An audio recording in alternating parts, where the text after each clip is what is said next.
Hello everyone. आज फिर से नया टॉपिक लेकर आए हैं। कम्प्लेक्स वेरिएबल ऑफ इंटीग्रेशन का सेकंड टॉपिक है कॉची थ्योरम। क्या है कॉची थ्योरम? अब कॉची थ्योरम में हम समझेंगे सिंगुलर पॉइंट के बारे में। सिंगुलर पॉइंट होता क्या है? जेड की ऐसी वैल्यू जिससे ये फंक्शन नॉट डिफाइन हो जाए, उस केस में हम उसको बोलेंगे सिंगुलर पॉइंट। ऐसा पॉइंट जिससे फंक्शन नॉट डिफाइंड हो जाए उसको हम सिंगुलर पॉइंट बोलेंगे। क्या बोलेंगे? Singular point. जैसे for example f of Z equals to 1/z-1। इसमें जेड का वैल्यू क्या रखे जिससे ये फंक्शन नॉट डिफाइन हो जाए? तो जेड का वैल्यू 1 रखेंगे तो नॉट डिफाइन हो जाएगा, 0 हो जाएगा, मतलब 1/0 इन्फिनिटी हो जाएगा, नॉट डिफाइन हो जाएगा। सेकेंड एग्जाम्पल है Z equals to 1/z-3। Z का वैल्यू ऐसा रखिए जिससे ये फंक्शन नॉट डिफाइन हो जाए। ठीक है, तो जेड का वैल्यू 3 रखेंगे तो ये फंक्शन नॉट डिफाइन हो जाएगा। ठीक है, क्या हो जाएगा? नॉट डिफाइन हो जाएगा।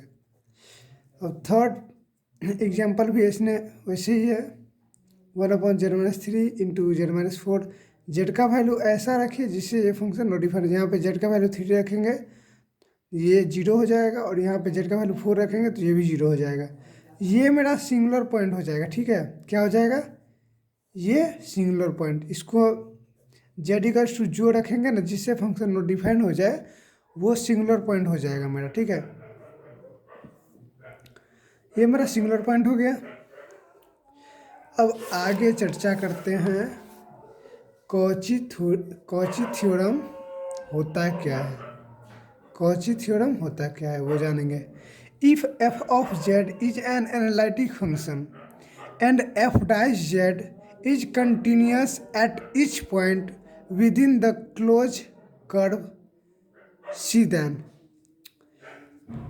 कॉची थ्योरम का ये फॉर्मूला है F of Z into D Z equals to 0। F of Z into D Z का इंटीग्रेशन इक्वल्स टू 0। ठीक है, इसमें एक हिंदी लैंग्वेज में लिखे हैं, ऐसा कर्व जो एनालिटिक भी हो और उसका डिफरेंशिएबल, ऐसा कर्व जो एनालिटिक भी हो और जो उसका डिफरेंशिएबिलिटी भी हो।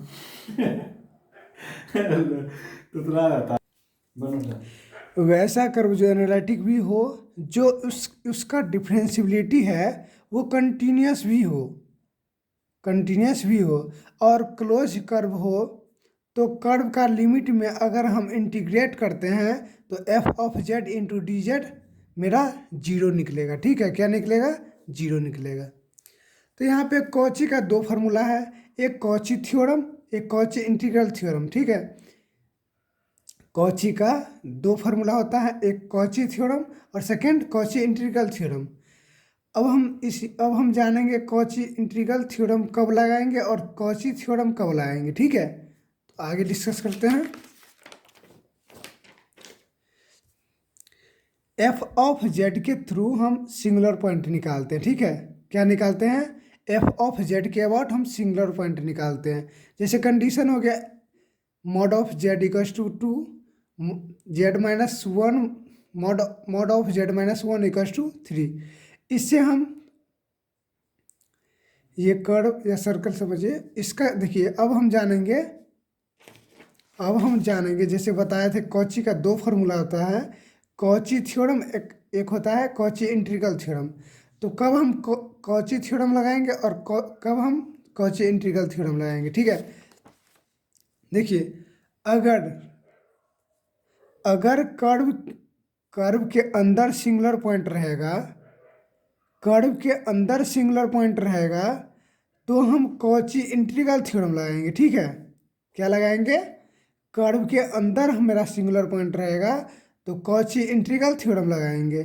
अगर कर्व के बाहर मेरा सिंगुलर पॉइंट होगा, कर्व के बाहर सिंगुलर पॉइंट होगा तब हम कॉची थ्योरम लगाएंगे। क्या लगाएंगे? कर्व के बाहर रहे अगर सिंगुलर पॉइंट मेरा तो कॉची थ्योरम लगाएंगे। ठीक है, इसके आगे हम एक क्वेश्चन डिस्कस करते हैं। उस क्वेश्चन के अबाउट आपको सारा जो भी मन में डाउट होगा वो सारा क्लियर हो जाएगा। ठीक है, तो आगे बढ़ते हैं। ये एक छोटा सा क्वेश्चन है, इवेल्यूट e के power 4z upon z minus 3 into D Z where C is the circle mod of Z equals to 2। देखिए मॉड ऑफ जेड इक्वल्स 2 है ना, 2 मेरा रेडियस हो जाएगा। ठीक है, 2 मेरा रेडियस हो जाएगा और सेंटर जीरो जीरो से 0,0 यानी कि एक्स का वैल्यू 0 होगा, वाई का वैल्यू 0, सेंटर 0,0 होगा और रेडियस इसका 2 होगा। ठीक है, ये मेरा गिवन दिया हुआ है क्वेश्चन में, ये गिवन दिया हुआ है F of z equal to e के power 4z upon Z minus 3। तो हम बोले थे जेड सिंगुलर पॉइंट, हम इस यहाँ पे बोले थे अगर हम जेड सिंगुलर पॉइंट अगर निकालना है तो जेड का कोई भी फंक्शन में जेड का वैल्यू ऐसा पुट कीजिए जिससे फंक्शन नॉट डिफाइन हो जाए। ठीक है, क्या हो जाए, नॉट डिफाइन हो जाए। तो यहाँ पे जेड का वैल्यू 3 रखेंगे तो मेरा फंक्शन नॉट डिफाइन हो जाएगा। तो जेड का वैल्यू 3 है, ये मेरा क्या हो जाएगा, सिंगुलर पॉइंट।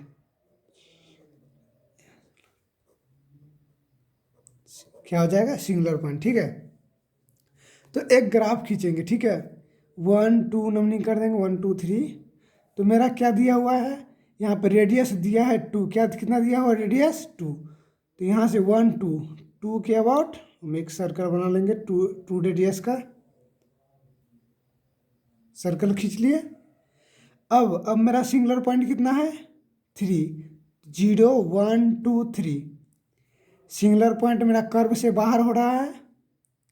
आपको बताए थे अगर कर्व के अंदर सिंगुलर पॉइंट मिलेगा मेरा, तब हम कॉची इंटीग्रल थ्योरम लगाएंगे, और कर्व के बाहर मेरा सिंगुलर पॉइंट मिलेगा तो हम कॉची थ्योरम लगाएंगे। ठीक है, तो यहाँ पे लिखे हैं since singular point outside the circle, circle के आउटसाइड में है, सर्कल के बाहर में सिंगुलर पॉइंट हमको मिला है, तब हम लगाएंगे बाय यूजिंग कॉची थ्योरम। क्या लगाएंगे, कॉची थ्योरम। कॉची थ्योरम का ये फॉर्मूला होता है F of Z into D Z equals to 0। कोई भी फंक्शन मेरा कॉची थ्योरम अगर हम लगाएंगे तो कॉची अगर कोई भी फंक्शन होगा वो मेरा 0 के अबाउट लाई करेगा। ठीक है, क्या करेगा, 0 के अबाउट लाई करेगा। अब सेकेंड क्वेश्चन देखते हैं। सेकेंड क्वेश्चन ये है, इवेल्यूट e के power Z upon Z minus 3 into Z minus 2 where C is the circle mod of Z equals to 1। ये मेरा रेडियस हो गया 1, सेंटर 0,0। ठीक है, ये मेरा गिवन है F of Z equals to integration of e के power Z upon Z minus 3 into Z minus 2। ठीक है, तो यहाँ पे हम क्या करेंगे, सिंगुलर पॉइंट निकालेंगे। तो सिंगुलर पॉइंट कैसे निकलेगा, फंक्शन में जेड का वैल्यू ऐसा पुट कीजिए जिससे ये फंक्शन नॉट डिफाइन हो जाए। यहाँ पे जेड का वैल्यू 3 रखेंगे तो ये फंक्शन नॉट डिफाइन हो जाएगा। ठीक है, यहाँ पे जेड का वैल्यू 2 रखेंगे तो ये फंक्शन नॉट डिफाइन हो जाएगा। 2,3 ये मेरा सिंगुलर पॉइंट हो गया। क्या हो गया, जेड इक्वल्स 2,3 मेरा सिंगुलर पॉइंट हो गया। अब हम ग्राफ खींचेंगे, देखते हैं कि इसमें कॉची थ्योरम लगेगा कि कॉची इंटीग्रल थ्योरम लगेगा। ठीक है, तो ये ग्राफ खींच दिए, ये मेरा रेडियस 1 है तो 0 1 1 के अबाउट हम एक सर्कल खींच दिए, 1 रेडियस के अबाउट। अब हम देखेंगे सिंगुलर पॉइंट 2 है, 0 1 2 यहाँ पे सर्कल के बाहर है, और सेकेंड सिंगुलर पॉइंट है 3, तो 0 1 2 3 ये भी मेरा सर्कल के बाहर है। तो आपको हम बताए थे सर्कल के अगर बाहर मेरा सिंगुलर पॉइंट मिलता है तो इसको हम क्या बोलते हैं, उसमें हम क्या यूज करते हैं, कॉची थ्योरम।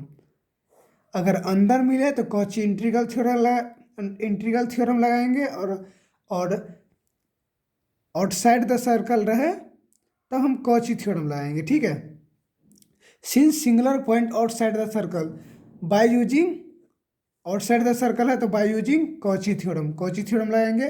कॉची थ्योरम क्या कहता है, F of Z into D Z का इंटीग्रेशन जो भी फंक्शन है वो जीरो के बराबर होगा। तो जो भी मेरा फंक्शन है, जो भी मेरा फंक्शन दिया हुआ है वो जीरो के अबाउट लाई करेगा। यहीं पे का क्वेश्चन इन हो जाता है। आई होप आप लोग को बहुत अच्छे से समझ में आया होगा।